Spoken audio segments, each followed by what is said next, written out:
Hello and welcome to the talkSPORT Goals Preview Show, brought to you by Final One Standing, new from William Hill, 18 plus gambleaware.org. I'm Sam Ellard, and joining me to look ahead to all of the Premier League games this weekend is William Hill's Lee Phelps. Hi Lee, how are you? Yeah, good. Cracking midweek of European football again, and just can't wait for the weekend to come around. Some really interesting fixtures again. Let's start then, before we do the fixtures one by one, with Final One Standing. Remember, you told me that last weekend, lots of picks, the majority were on City, Spurs, Everton. Spurs, Everton both not winning, so I'm guessing lots of people went out. Yeah, there were plenty who went out last week. Over 55% went Man City, so that was kind of done and dusted. It's like, yeah, done that. It's that's fine. And then we were waiting to see. I think there were about 1,300 people in the big 500k game, the original and the biggest Final One Standing league. £500,000 up for grabs. There was 1,300 with Everton, and obviously they drew. So you've got to win.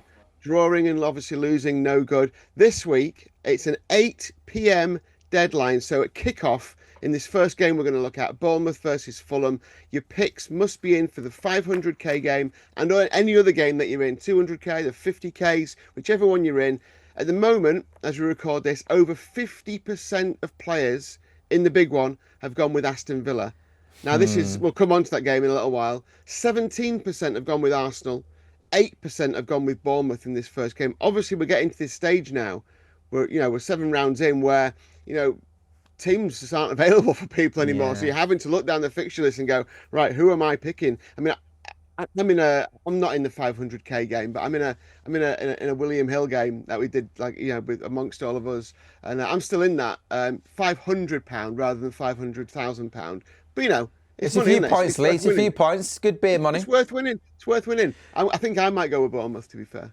Yeah, I think, I know Villa have had a tough start, but I think if you're in the original one, you've still got Villa to use. I think it's a really nice weekend to use Villa. I've got them in my ACCA for this weekend at home to Burnley, so we'll come to that shortly. So yeah, Friday 8 o'clock is where the Premier League weekend starts. Bournemouth versus Fulham, live radio commentary on talkSPORT. Bournemouth 6th in the table, just 1 defeat this season on 11 points. Have drawn their last 2 though, having previously won 3 in a row. Fulham 3 points behind, did lose to Villa on the weekend following back-to-back wins. Only 2 points, Lee, separated these two sides last season in the Premier League, 3 at the moment this season. Don't think there's going to be too much between the two sides come the end of the season. So is this a tricky one to pick for the odds this weekend?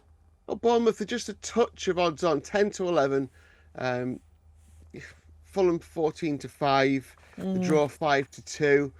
Yeah, I mean, it's an interesting Fulham, isn't it? We've seen a lot of them on talkSPORT Goals, haven't we? Because the classic 3 p.m. side. They've like 2 defeats at Villa and at Chelsea can both be explained away a little bit by a bit of bad luck and a bit of bad refereeing. That's what Fulham would say. But they've still conceded 5 goals in each of those games. And I want to ask a question here, and I'd like you to give me an answer. What's going on with Josh King, right? He just seems to attract bad luck and bad decisions. No goal involvement yet. Surely that's coming soon. I mean, he had the unfortunate one against Chelsea where he scores his first senior goal for Fulham, an absolute worldie, and gets that disallowed. Still wins goal of the month, and then he gets booked in consecutive games for diving. It was a penalty last week. Yeah, I mean, what's this guy got to do to score a goal? He's 3-1 to score in this one. There's a bit of doubt over fitness for Jimenez and Muniz, but why? What's wrong? What has Josh King done wrong here? No, nothing. Well, it's. I mean, the cynics might say he maybe went down a little bit too easy at Villa Park. He looked for the contact, perhaps. But I mean, honestly, we weren't doing a show on Sunday just gone, so I had Aston Villa Fulham on my TV at home. First time I probably watched him for full 90 minutes. He looks some player, doesn't he? He's just got technically so good. He's got a little bit of swag about him, doesn't he? The way he just glides with the ball, a couple of really nice dummies. The way sort of Jack Grealish has real quick close ball control and draws fouls. Josh King is kind of the same. So Marco Silva has thrown him in there early this season, looks a top player, and the goals and assists are going to come. I'm really excited about his development this season. So Bournemouth Fulham is the Friday 8 o'clock game. Saturday 12th. The only other one I'd say, Sam, is I think Bournemouth will win. I think they'll have too many goals for them, and we say it every week. Both teams to score, Bournemouth to win, maybe. And Antoine Semenyo scored 8 of the last 15, got the winner in this game last season. If you're having a bet on Bournemouth, stick him in. I mean, he's just fantastic, Semenyo. Yep, top player. Leeds Spurs then, Saturday 12:30. Spurs fourth in the table. Just one league defeat this season, but have drawn their last two in the league and were really poor in the Champions League to Bodo Glimt. Lucky to get a point there. Spurs have picked up 7 points from their 3 away games so far this season. That's as many as in their previous 11 games on the road combined, which is quite remarkable. Leeds are unbeaten at home this season, but have lost 9 of their last 11 Premier League games against Spurs. How do you see this game going, Lee? Leeds good at home so far this season. Spurs good on the road this season. Yeah, every time I see Leeds at home in a fixture, I just want to say draw. You know, we got away with it. We put it up last week. We got away with it last week with obviously Bournemouth's late equaliser. Look, Tottenham are the justifiable favourites here, but not by much. They've got just over a 40% chance of winning this one, according to the odds. Leeds got 36%, and the draw's 30%. So there's not a lot in it. That means Leeds 7-4, Tottenham 29-20, a smidgen under 6-4, and a draw 5-2. I think the Spurs, you know, that long away trip that you referenced, just about levels things off in my mind. Draw. Yeah, I've been a little bit disappointed with Spurs this season. They were really good away at Man City. And we all thought, wow, Thomas Frank's in. Of course, it's early days.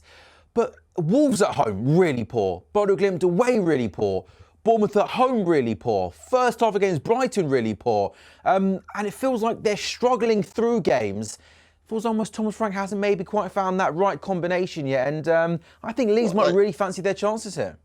Are you actually suggesting that Thomas Frank might not be the greatest manager to ever walk the earth? No, I think he is the greatest manager of all time. I do think he is, but at the moment it's not working. No, look, I think he's a great coach. I think he's doing a great job there, but just at the moment they're not finding it easy, are they? Everyone, maybe apart from Palace and Arsenal, are inconsistent though, aren't they? That's the problem with this league. I mean, we find it. That's why we love it, right?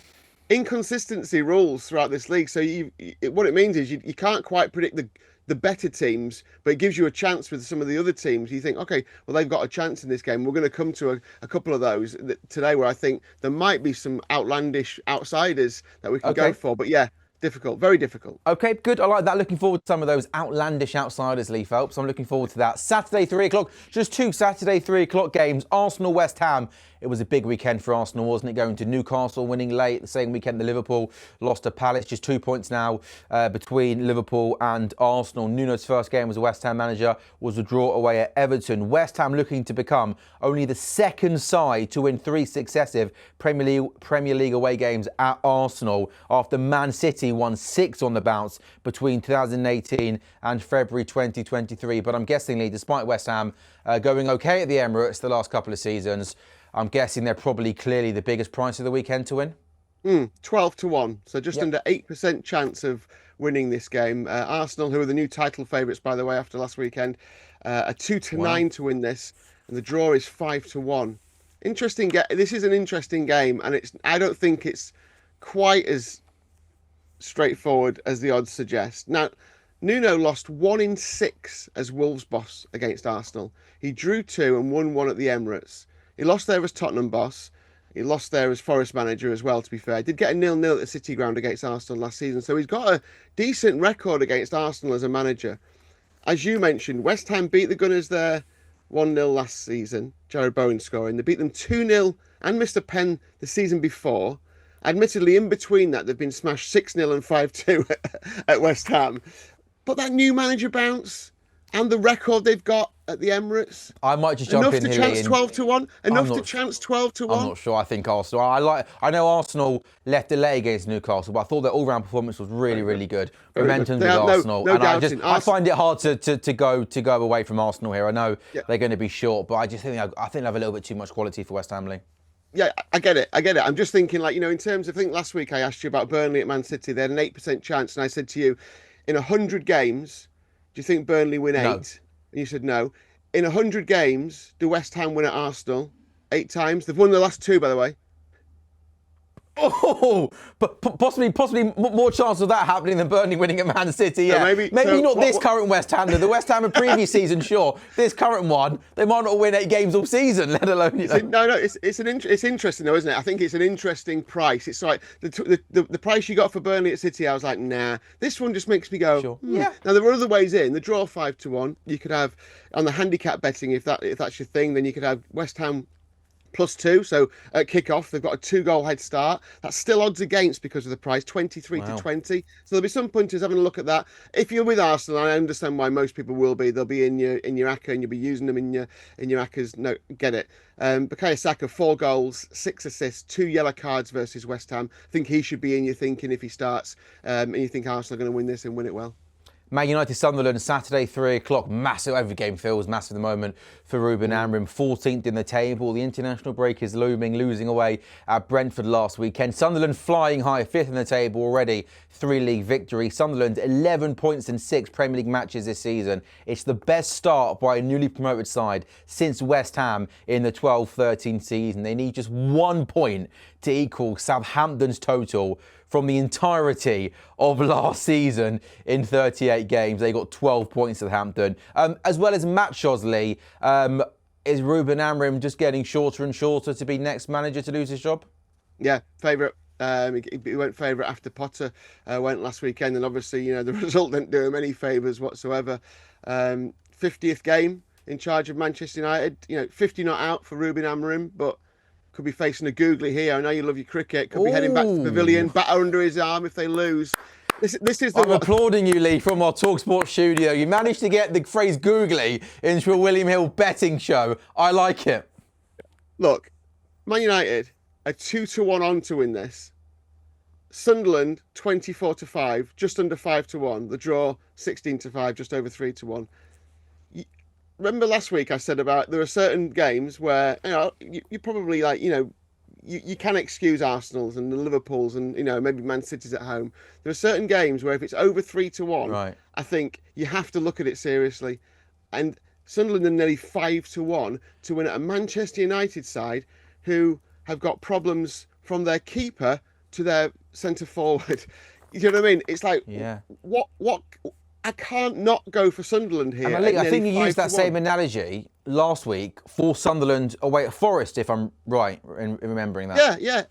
I mean, they're the team that you've got to get on board with. Look, they might not win, and Man United might get a draw out of it, but at nearly 5-1, the confidence flowing through Sunderland compared to the Man United being bereft of confidence, it seems. Everyone was talking about how the players looked, finally looked down. They were sat in the dugout and they all slumped down.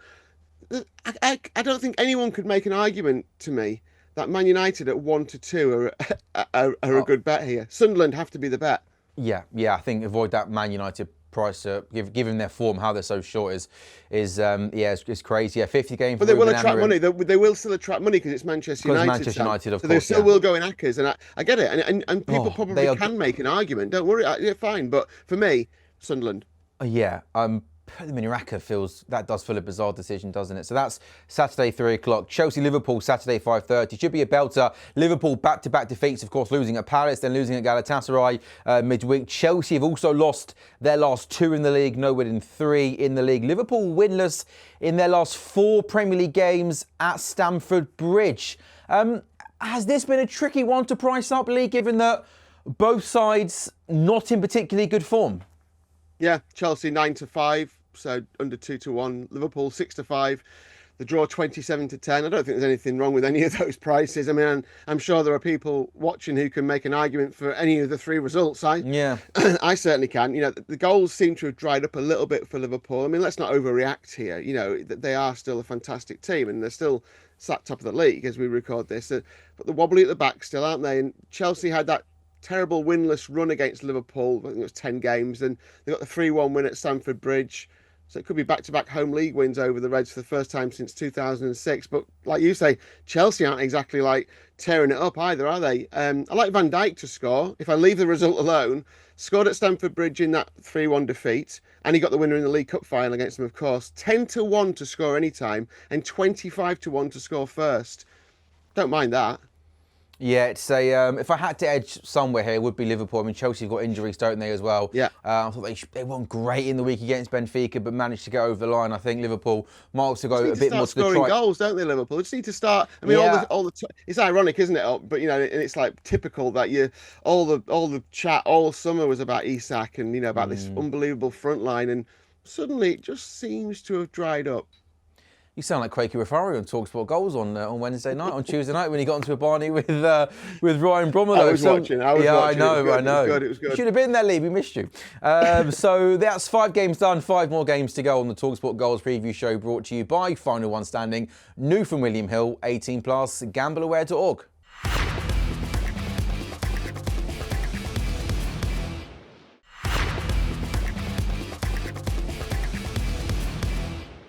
This is the talkSPORT Goals preview show, brought to you by Final One Standing, new from William Hill, 18 plus, gambleaware.org. It's Sam Ellard and Lee Phelps taking you through all of the Premier League games this weekend. We've done 5 more to go. We move to Sunday, 4 2 o'clock kickoff. Let's start with Everton Palace. Palace third in the table, beating Liverpool last weekend. Palace looking to remain unbeaten for a 13th consecutive Premier League game, which would set a new club record for unbeaten top flight games. The Eagles also had a 12-match unbeaten run all the way back in 1990. But Palace, remarkably, winless in each of their last 10 Premier League away games against Everton, drawing 4 and losing 6. Since a 3-2 victory in September 2014 under Neil Warnock. So not a good record at Everton, but we know they're the informed team in the Premier League. But Lee, I was really surprised to have a look and see, am I right in saying that Everton, according to you guys, are favourites to win this game? Yeah, 6-4 favourites. Palace 19-10, the draw 21-10. The draw the biggest price of the 3, by the way. I guess the question here, Sam, is how does Europe and all this media attention over the Palace manager this week, by the way, is that unsettling? But more Europe, I think. How does that affect them? We know obviously that travelling away midweek, having any game midweek, when your opponent doesn't, it has to affect you in some way. And it's new for Palace as well, isn't it? They might sail through it. Do you know what I mean? They might well sail through it, but you're playing an Everton team who are hard to beat at Hill Dickinson as well, aren't they? This is an Everton team who've been one of the better teams of the Premier League this season so far. We know they're capable. Again, we've talked about this in the talkSPORT Goals studio. Goals is a bit of an issue. That they haven't got a plentiful supply of goals. If they had, I think Everton would be a real danger this season for that kind of top 6, at least top 8. So can they outscore Palace here? Can Palace just do a job? And will they start to fall away as the game goes on? And Everton are still, flying into the 80th, 85th, 90th. It's the draw then, Lee. Perhaps the right bet to go with then. If that's the biggest of the 3 prices, would that be the way to go? Do you think? I think so. 21-10. I think, I'm not saying Everton would settle for the draw, but I think I can just see like a 1-1 draw. Palace might not quite have enough to get over Everton. Everton might not quite have enough goals to beat Palace. Yeah, 1-1. Yeah. Villa-Burnley, Sunday, 2 o'clock. Villa with their first league win of the season last weekend, beating Fulham, and a goal for Ollie Watkins too, his first of the season. Since the start of last September, only 3 teams have picked up more home Premier League points than Aston Villa, and no ever present side has lost fewer home games in that time. So Villa, good on home soil, winning last weekend, Watkins in the goals. We're expecting Villa to make it back-to-back league wins here, Lee. They're in Mayaka. Yeah, I think so. 4-7, short enough. But if the goals are back, they'll have too much for Burnley. Burnley are 9-2, the draw, just under 3-1 at 29-10. Everyone's saying nice things about Burnley, but I think they flattered to deceive a bit. I don't think, you look at the results, and I know they've had a tough start to the season. I get it.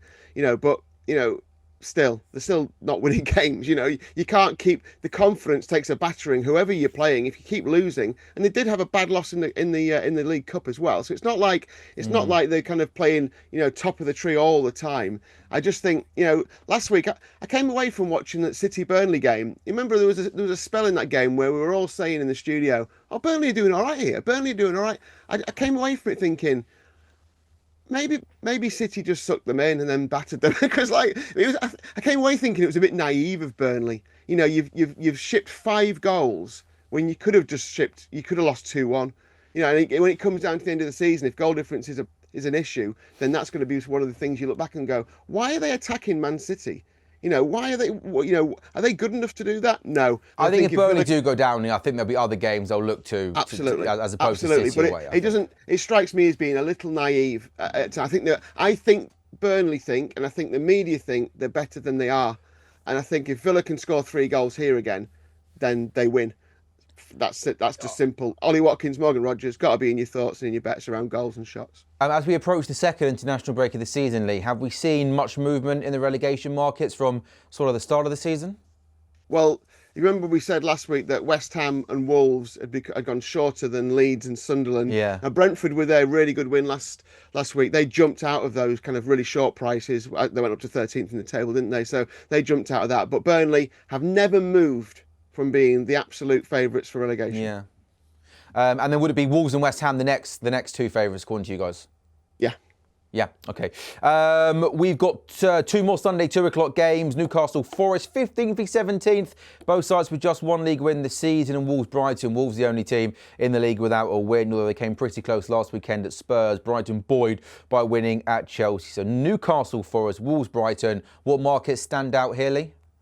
Yeah, I think Newcastle win 8-13. I think that's a fair price actually at home. Again, it's who deals with Europe better. I mean, I know I sound like a stuck record, but I think it's crucial at this time of the season. Home advantage, better form for Newcastle, extra day rest. Voltemada in great form, and still looking for something at Forest. We hear that fans are a little bit like down in the dumps about Nuno going and Ange coming in. So yeah, Newcastle 8-13, don't mind that at all. Wolves Brighton, tricky one, isn't it? But Wolves, Brighton are 19-20, which is a little short away at Wolves, but they're a better team with better players. If Wolves come at them, I think the wingers for Brighton will expose them, and I think they'll have too many goals for them again. These two go into an ACCA that I've put together, which is Villa 4-7. Newcastle 8-13, Brighton 19-20, and the last leg is in the last game that we'll look at. It comes to 7-1, but with your ACCA boost, you need 4 or more picks for your ACCA boost at William Hill. That bumps it up to just over 8-1. You can add more picks into it, obviously, with the Sunday evening European games. But yeah, I like Newcastle, I like Brighton, and I like Villa. Okay, let's then do the final game. Brentford City is the Sunday 4:30 game. Brentford beating Man United last weekend. Brighton have won 4 of their last 6 Premier League home games, scoring at least twice in 5 of those matches. City, as you mentioned, beat Burnley comfortably last weekend. Then they were so poor midweek against Monaco. I mean, 2-1 up, having all the possession. It was so comfortable for City.